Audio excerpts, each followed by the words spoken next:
Assalamualaikum warahmatullahi wabarakatuh. Pada kesempatan kali ini saya akan menyampaikan dan membahas Pancasila sebagai filsafat bangsa Indonesia.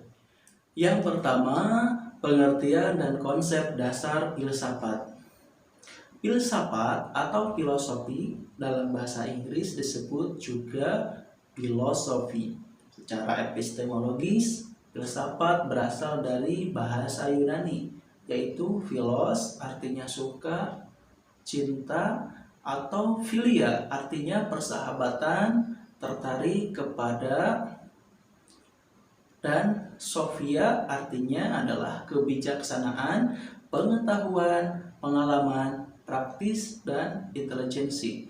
Dengan demikian bisa dikatakan filsafat secara epistemologis adalah cinta akan kebijaksanaan. Berkaitan dengan konsep dasar filsafat, filsafat berarti memikirkan sesuatu dari mulai awal sampai akhir. Proses berpikir ini sesuai dengan kaidah serta keilmuan yang ada dan sudah berkembang. Ketika seseorang memikirkan bagaimana suatu hal atau permasalahan dengan cara meruntutkan dari awal sampai akhir, maka orang tersebut telah melakukan kegiatan filsafat atau orang itu telah berfilsafat. Selanjutnya, Pancasila sebagai filsafat bangsa Indonesia. Pancasila sebagai dasar Negara Republik Indonesia sebelum disahkan pada tanggal 18 Agustus 1945 oleh PPKI atau Panitia Persiapan Kemerdekaan Indonesia, nilai-nilainya itu telah ada pada bangsa Indonesia sejak zaman dulu kala, sebelum Indonesia mendirikan negara, yang berupa nilai-nilai istiadat, kebudayaan, serta nilai-nilai religius. Nah, nilai-nilai tersebut telah ada dan melekat serta teramalkan dalam kehidupan sehari-hari sebagai pandangan hidup, sehingga materi Pancasila yang berupa nilai-nilai tersebut tidak lain adalah bangsa Indonesia sendiri. Sehingga bangsa Indonesia sebagai kausa materialis Pancasila. Nilai-nilai tersebut kemudian diangkat dan dirumuskan secara formal oleh para pendiri negara untuk dijadikan sebagai dasar filsafat negara Indonesia. Adapun proses perumusan materi Pancasila secara formal tersebut dilakukan dalam sidang BPUPKI pertama, sidang Panitia 9, sidang BPUPKI kedua, serta akhirnya disahkan secara yuridis sebagai filsafat negara Republik Indonesia. Dengan demikian, untuk memahami Pancasila secara utuh dan lengkap, terutama dalam kaitannya dengan jati diri bangsa Indonesia mutlak, diperlukan pemahaman sejarah perjuangan bangsa Indonesia untuk membentuk suatu negara yang berdasarkan suatu asas hidup bersama demi kesejahteraan bersama, yaitu negara yang berdasarkan Pancasila. Nah, selain itu, secara epistemologis sekaligus sebagai pertanggungjawaban ilmiah bahwa Pancasila selain sebagai dasar negara Indonesia juga sebagai pandangan hidup bangsa, jiwa dan kepribadian bangsa, serta perjanjian seluruh bangsa Indonesia pada waktu mendirikan negara. Selanjutnya, filsafat Pancasila. Filsafat Pancasila adalah satu kesatuan dari bagian-bagian yang saling memiliki keterkaitan serta keterikatan dan saling bekerja sama untuk suatu tujuan tertentu. Pancasila sebagai suatu sistem filsafat pada dasarnya menggunakan beberapa pendekatan untuk menyelami nilai-nilai yang mendasarinya. Beberapa pendekatan tersebut diantaranya, pertama, pendekatan secara deduktif. Apa itu pendekatan secara deduktif? yakni mencari hakikat serta menganalisis isi dari Pancasila itu sendiri dan menyusunnya secara sistematis menjadi suatu keutuhan pandangan yang komprehensif. Yang kedua adalah pendekatan secara induktif. Apa itu pendekatan secara induktif?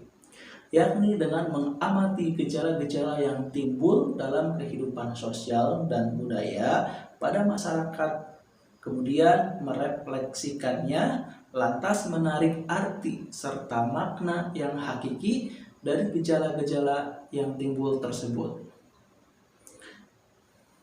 Maka Pancasila sebagai filsafat mengandung sebuah pandangan, konsep kebenaran, dan cara berpikir yang menjadikan Pancasila sebagai ideologi nasional bangsa Indonesia.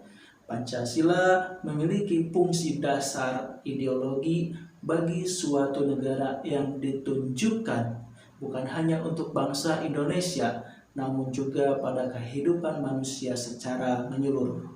Pancasila memiliki 5 sila di dalamnya yang antara satu dengan lainnya memiliki keterkaitan yang tidak dapat dipisahkan.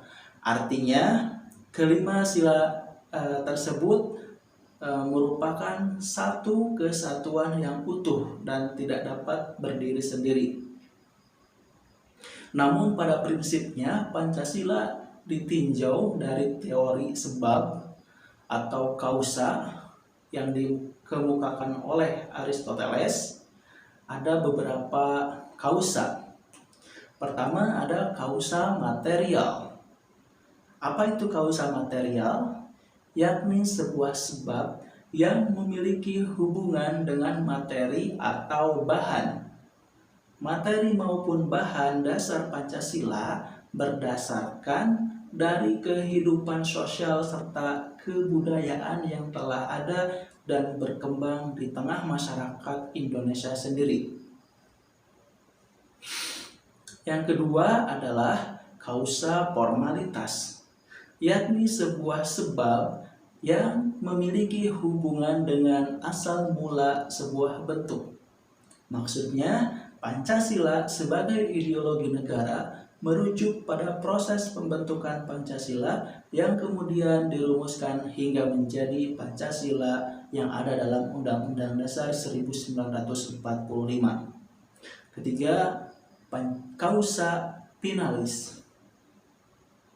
Apa itu kausa finalis? Yaitu sebuah sebab yang terkait dengan asal mula sebuah tujuan. Para anggota BPUPKI dan Panitia 9 menentukan tujuan perumusan Pancasila sebagai ideologi negara dan bangsa yang merdeka. Terakhir, keempat, kausa efisien. Apa itu kausa efisien? Yaitu tentang asal mula sebuah karya. Kegiatan BPUPKI dan PPKI dalam melahirkan Pancasila melalui sidang bersama itu merupakan kausa efisien yang membentuk Pancasila sebagai dasar negara. Selanjutnya, pokok-pokok atau intisari sila-sila yang ada di dalam Pancasila. Yang pertama adalah Tuhan sebagai kausa prima atau utama. Yang kedua, manusia sebagai makhluk individu dan juga makhluk sosial merupakan satu kesatuan yang memiliki kepribadiannya sendiri. Ketiga, rakyat sebagai suatu unsur mutlak sebuah negara harus bekerja sama dan bergotong royong. Dan terakhir, adil.